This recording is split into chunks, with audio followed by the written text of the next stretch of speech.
Welcome to tvra 134. I will be your host.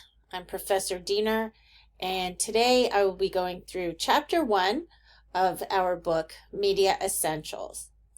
I hope you've had the chance to either purchase the book or rent the book, because this will help you in the class.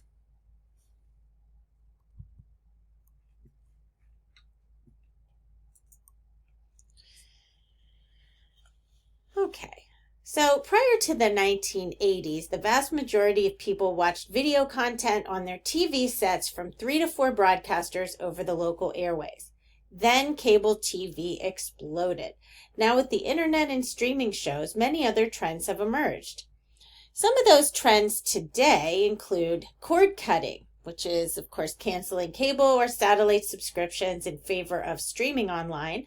Though this is a significant change, it doesn't exactly liberate customers from major cable companies.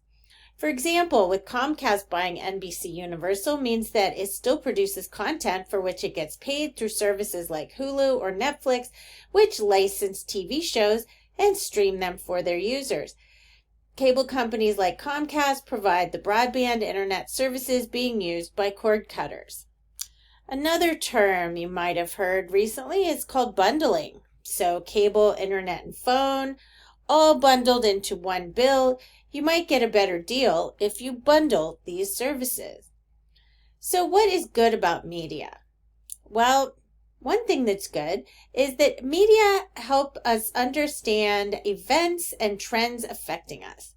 What's bad about media? Well, media can erode the quality of our lives with events that can be misrepresented, trivial celebrity-driven content, and we spend more time consuming media than maybe interacting with each other. So now let's talk about the need to communicate with others. First of all, humans, which we all are, like to tell stories, we like to entertain and be entertained, and we like and need to share our values. That's what it means to be human. So you might be wondering, what is media literacy?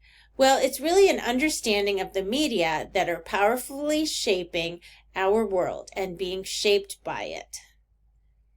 So in this course, we will become more media literate and be able to understand all the different types of media and what their influences are. So it includes a linear model, a cultural model, memes going viral, social, scientific models, survey research, and public opinion. So media is really the plural of medium, through which something is conveyed or distributed. It's a Latin plural, and it is a term that you will be hearing throughout this semester.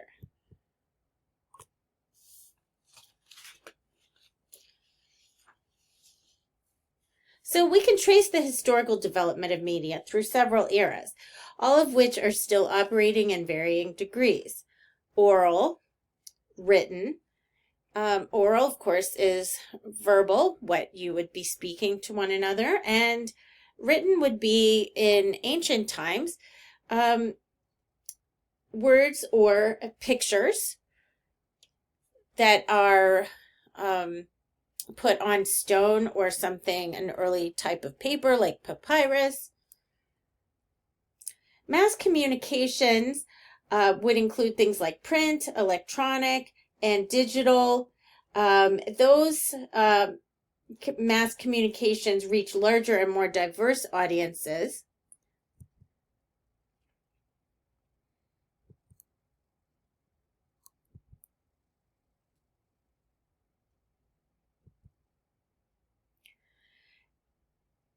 And mass media are really the industries that create and distribute songs, novels, newspapers, movies, internet services, TV shows, and magazines.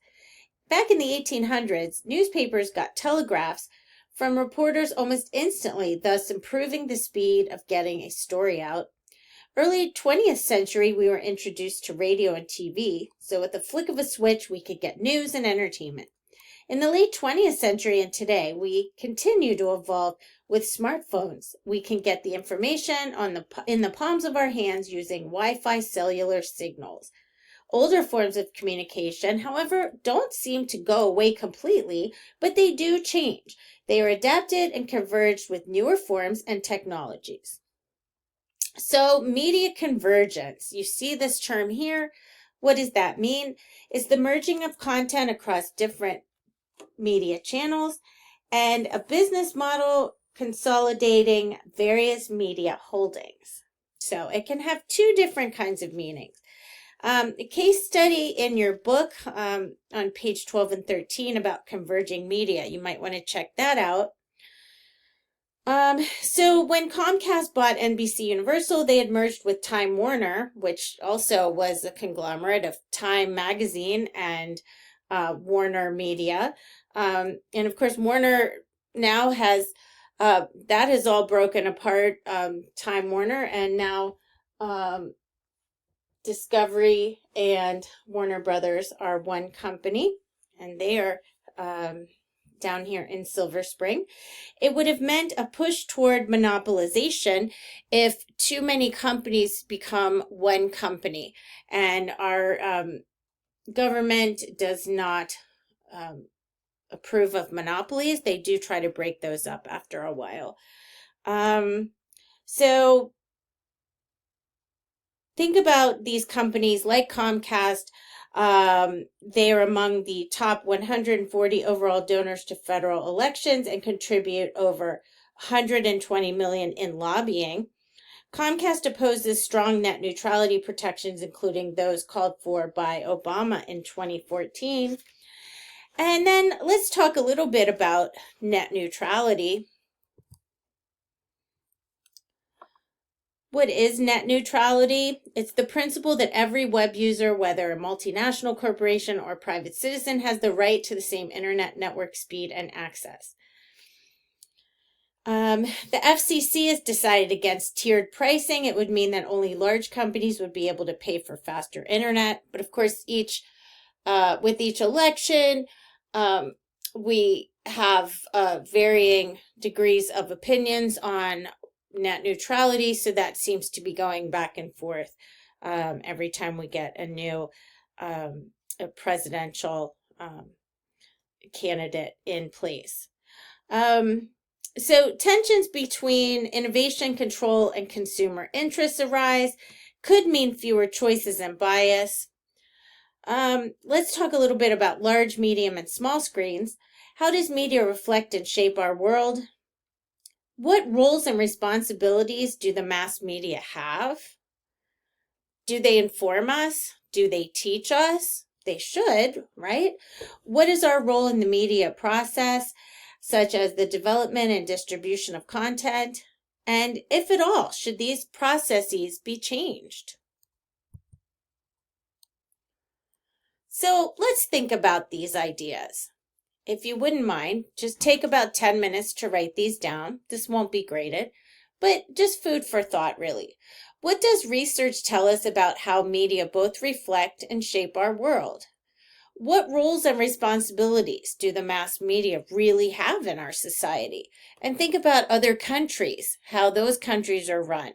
And is speech and media as free as it is here? What is our role in the media processes, such as the development and distribution of content? And how, if at all, should these processes be changed? So the evolution of a medium. There was a shift from oral to written media, and this created a gap between the rulers and the ruled, mostly because of rising education levels and economic welfare. The print era came thanks to Johann Gutenberg, the inventor of movable metal type and the printing press in Germany.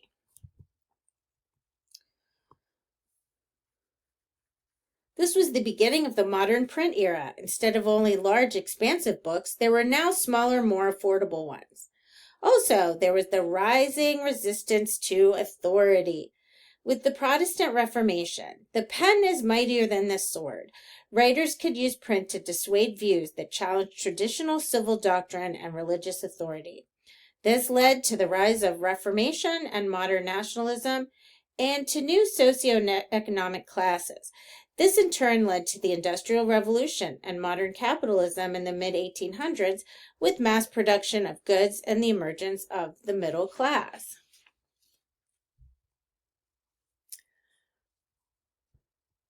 Merchants, artists, and service professionals like doctors and lawyers were categorized as the modest living. So what happened next? Literacy levels rose and some rulers fought back, like in England. In the 1880s, 80% of Americans lived in small towns and on farms. But then in the 1920s and 1930s, most people moved to urban areas for industry and economic opportunities. In the 1840s, with the development of the telegraph, using dots and dashes meant receiving instantaneous messages. However, the electronic era really took off in the 50s and 60s with television, a medium that really reshaped American life. Now, TV came out before the 50s, but really in the late 50s and 1960s was when most people in America had a television in their homes. Prior to that, it was more of a luxury. It was still a luxury item, but people relied more on their radios in their homes. And by the 50s, mid to late 50s and 60s, most people had a television in their home. So the evolution of a medium here. First, we have the developmental stage. Inventors try to solve a problem. The entrepreneurial stage, they try to determine a practical use for the device. So is it practical? Is it marketable? Does it make any money? And, remember, a television prime time is between 8 and 11 p.m. So that's when you might put your best shows, the shows that more people are going to be tuning into, and you get your best advertisers during that time, and you make more money, right? Because you get higher priced ads. And finally, the mass medium stage. Market new device as a consumer product. So how do you market this new device to consumers and get those devices in the hands of the public? Who's going to sell those? And people are going to have to realize that they need or really want that. So you have to convey that through marketing and advertising.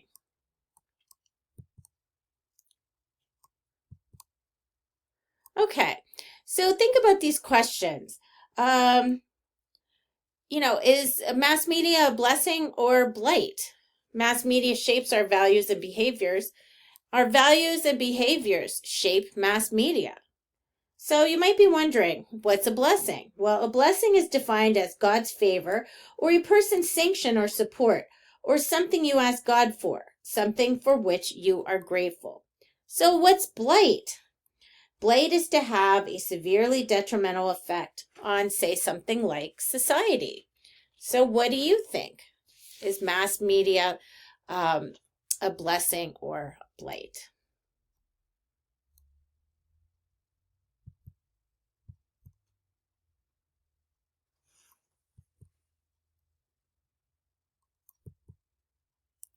Okay, let's take a little break now. If you'd like at home, get up and stretch, grab some water,